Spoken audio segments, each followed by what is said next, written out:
Greetings, African family. Welcome to Clear Thinking with Brother Dulani. This morning I would like to discuss a very, very important, brilliant news that I got today.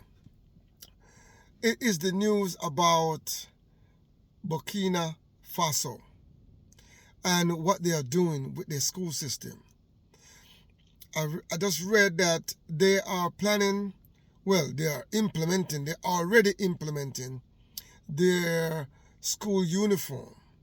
And what they have mandated is that the school uniform will be locally produced fabric. It will be African garments using African design to produce it for primary and secondary school children. That is very good news. I'm very pleased to see an African country taking the bold step to chart a course based on African customs and African culture. We have to stop repeating colonial practices. We got to stop perpetuating colonial thinking, colonial practices in our school system and in our institution. Now, I've always been critical of the fact that here we are all over Africa and the Caribbean, which is the Caribbean, where we got school systems set up and all the school uniforms are replicas of school uniforms in Britain, in England, in the United Kingdom. It's like they are the standard for us to follow.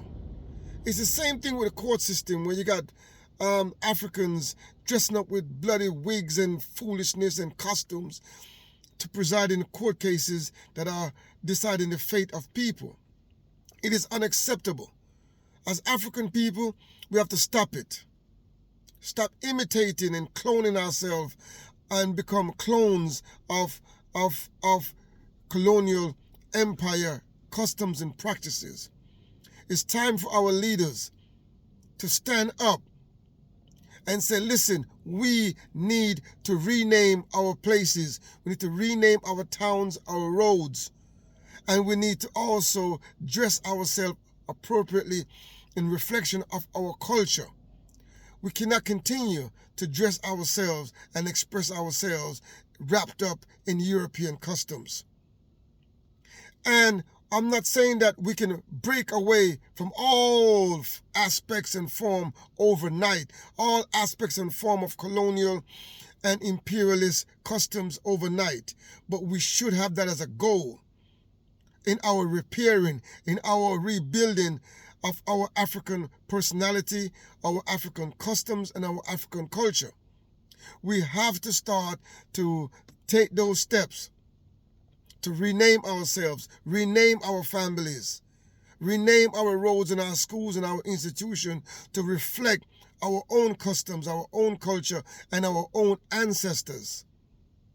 And knowing that, we will get there eventually. We will get there to the point where the school system, our teachers will be dressed to reflect our culture, even our police and soldiers and all those, our workers, we will be proud of our own African customs and culture.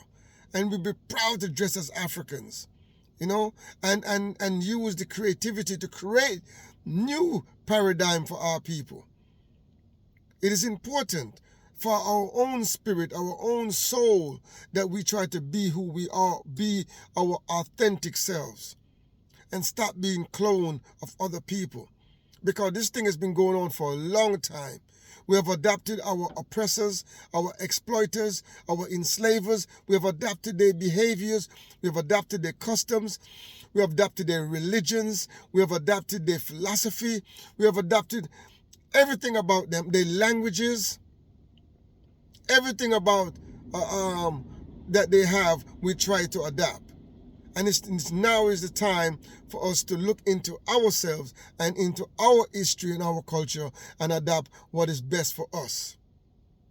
And that is what I want to big up Burkina Faso and also the leader of that country, Ibrahim Traore, for his bold steps and the Ministry of Education in their country for taking those bold steps to try to repair and try to realign African children with their own African customs.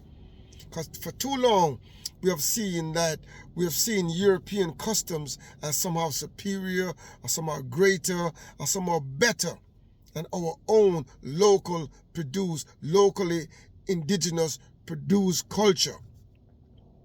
Which is time for us to break away from that kind of notion, from that kind of thinking, and to be bold enough to embrace our own African customs and African culture.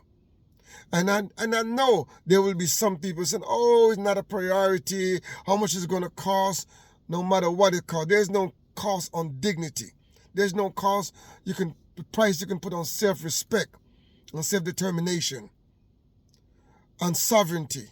It is important that it become practical, not just an idea that we think about, but in practical terms. And it starts with these little small steps,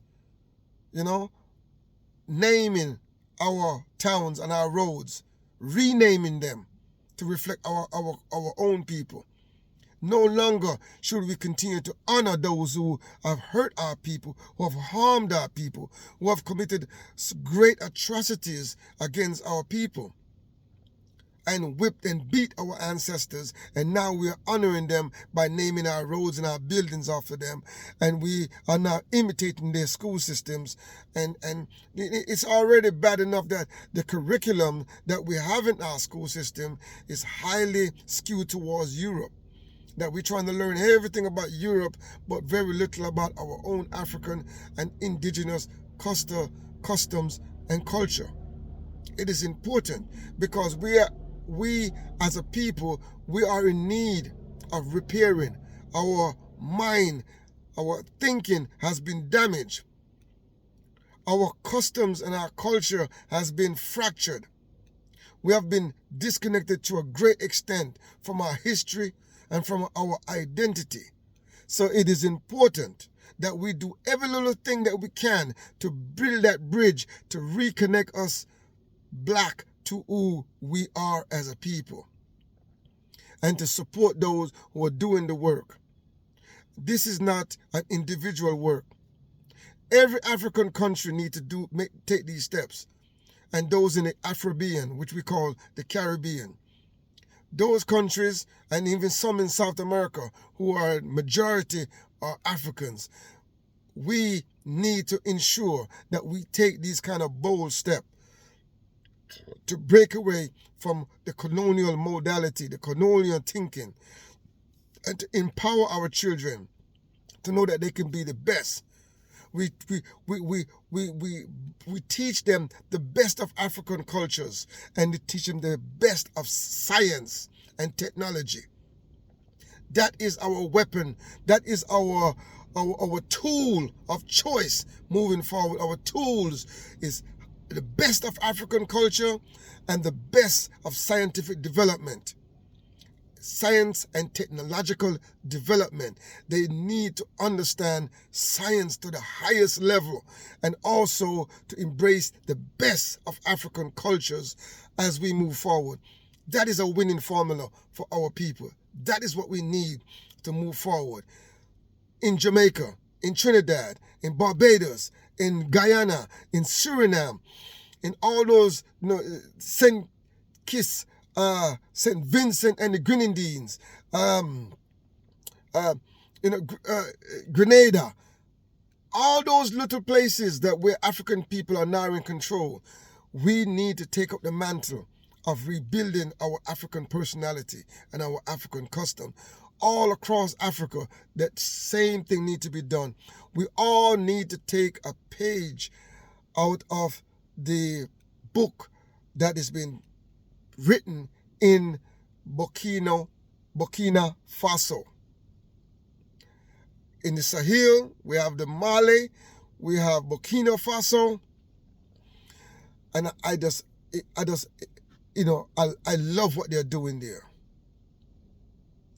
Those Sahel states are coming together and they're charting a course of self-determination, charting a course of sovereignty, and that's what we need to reclaim control of our resources and to reclaim control of our mind and reclaim control of our culture.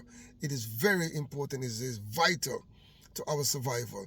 So yes, my people, I just wanted to take this opportunity to big up the people of Burkina Faso for their bold step in bringing in African garments, African fabric for their school uniform. It's long overdue and it's well overdue for all African and Caribbean countries. So my people, thank you very much. Do like, share and subscribe to Clear Thinking with Brother Dulani for more content, for more reasoning, for more clear thinking with Brother Dulani. Ashe, Hotep, what good my people, and until next time, Ashe.